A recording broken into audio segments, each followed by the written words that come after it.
Bonjour les formateurs. Alors nous allons voir aujourd'hui comment Iplouf va vous permettre d'aborder la notion de blocage d'ordinateur. Vous n'êtes pas sans savoir que les fabricants paramètrent dans leur logiciel des raisons de blocage de l'appareil qui mènent soit à un appareil entièrement bloqué, soit le mettent en mode profondimètre. C'est spécifique à chacun des appareils et c'est au travers de la notice que vous devrez préparer vos élèves pour l'utilisation de leur appareil réel. Par contre, pédagogiquement, voici comment Iplouf a décidé d'aborder le sujet. Nous avons choisi deux critères classiques de blocage. Le blocage par vitesse remontée rapide, dépassement de la vitesse normale.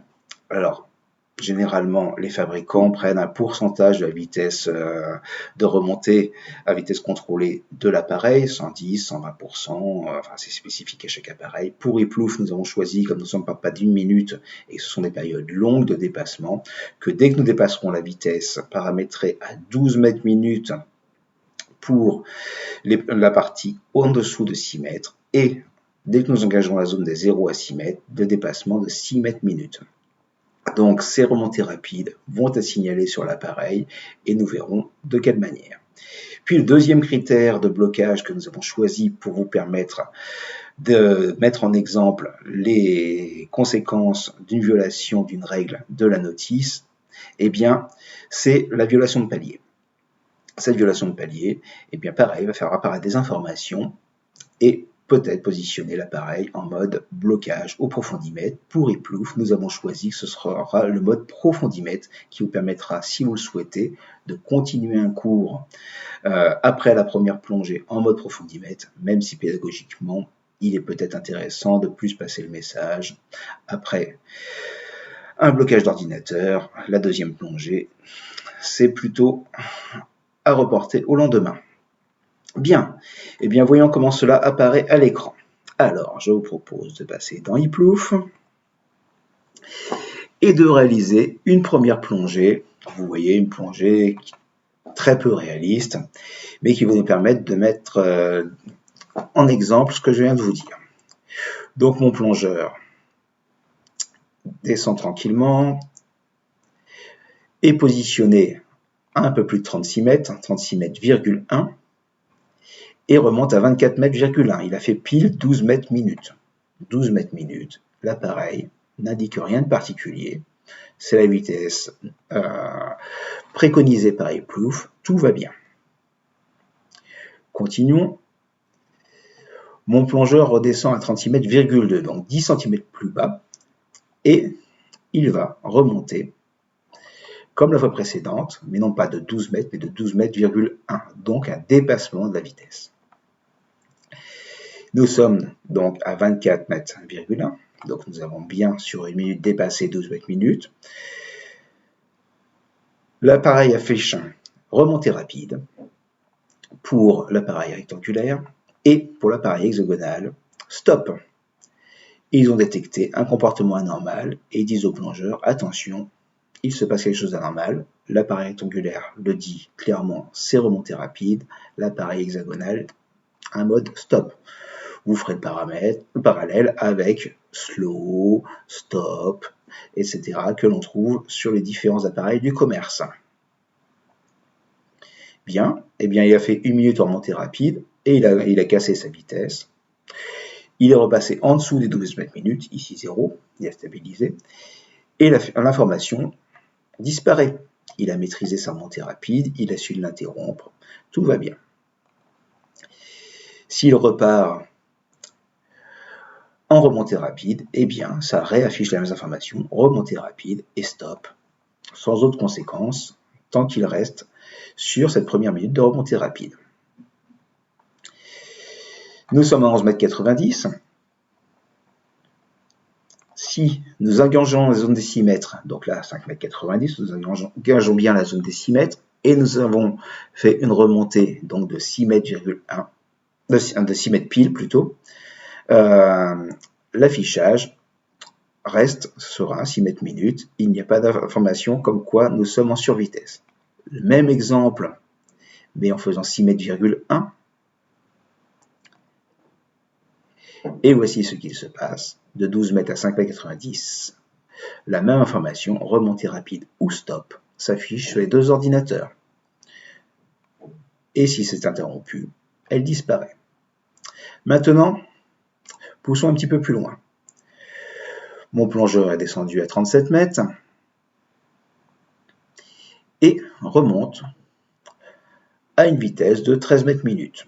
Il a dépassé donc les 12 mètres minutes et ça lui donne l'information remontée rapide et stop.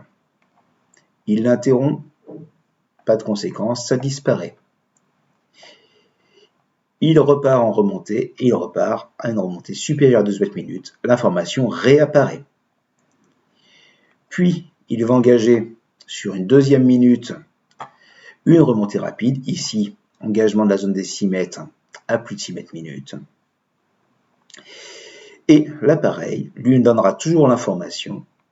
Et lorsque le plongeur sortira, eh bien, l'appareil sera en mode profondimètre. Il continuera sur la plongée à gérer la décompression. Ce n'est pas forcément le cas des appareils du commerce, donc à vous d'en discuter avec vos élèves. Mais par contre, à la sortie, il est en mode profondimètre pour l'ensemble de la séquence du profil de plongée que vous avez choisi. Donc, ce que vous choisissez à travers votre menu, eh bien, toute la suite, l'appareil sera en mode profondimètre. Il n'y aura pas de deuxième plongée avec des compressions gérées par les appareils. Là, nous avons vu donc la possibilité d'aborder le blocage par remontée rapide. D'abord l'information, puis après le blocage donné par les appareils. Je vous propose d'aborder le deuxième sujet qui permet de traiter de ces blocages, la violation de palier. Passons en mode comparatif. Vous avez toujours cette première plongée qui avait été réalisée par le plongeur numéro 1, et vous avez un deuxième plongeur, vous voyez, qui descend à 50 mètres, fait une plongée longue à 50 mètres, puis une remontée qui probablement sera une remontée rapide. Les plongeurs partent. Mon plongeur numéro 2, qui est forcément pas tout seul, hein, c'est une palanquée, mais c'est son appareil qui apparaît, fait sa plongée.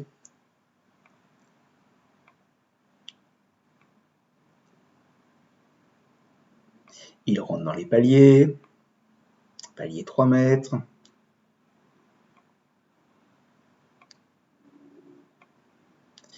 Il rentre dans les paliers 6 mètres, vous voyez, dépassement de la ligne courbe des 6 mètres, cela apparaît à l'écran. Il continue sa plongée.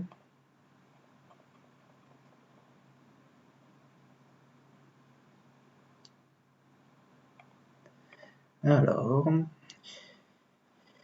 apparaît un palier 9 mètres, on voit que les compartiments sont saturés.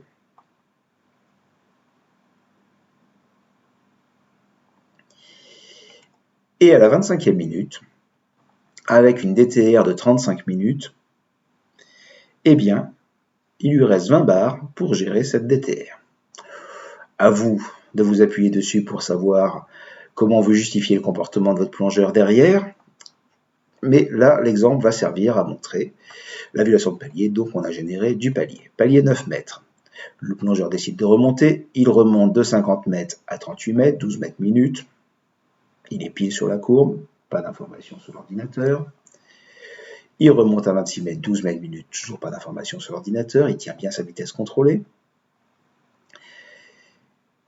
Il arrive à 14 mètres à 12 mètres minutes, les paliers 9 mètres ont disparu, on voit qu'on a dépassé la courbe, d'où l'information de l'utilité de la courbe de la vitesse contrôlée dans la décompression. Et il va aborder le palier. Il arrive à 6 mètres, il est à 8 mètres minutes,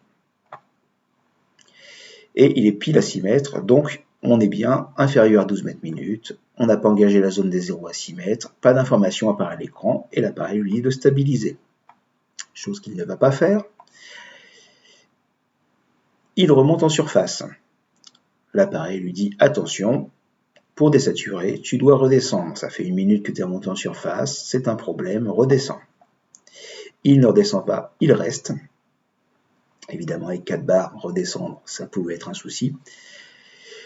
L'appareil se met en mode profondimètre et n'affiche plus remontée rapide comme sur le premier exemple, mais attention, qui veut dire palier violet.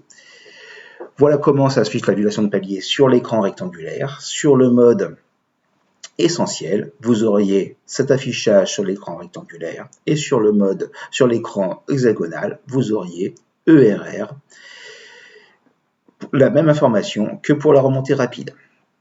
Donc, à vous de bien sensibiliser vos plongeurs sur les informations qu'ils verront apparaître à l'écran. Voilà donc les deux exemples utilisés par ePlouf pour vous permettre d'aborder cette notion de blocage d'ordinateur. Évidemment, vous pourrez étendre cette notion à l'appareil utilisé par vos élèves à travers les notices en travaillant avec eux. Sur ce tuto, nous n'avons pas les sujets des comportements non gérés par un algorithme, mais ne provoquant pas le blocage de l'appareil. Cela fera l'objet d'un prochain tuto que vous retrouverez sur notre chaîne YouTube i-plouf. Retrouvez-nous aussi sur notre site internet et notre Instagram, notre Facebook. À bientôt!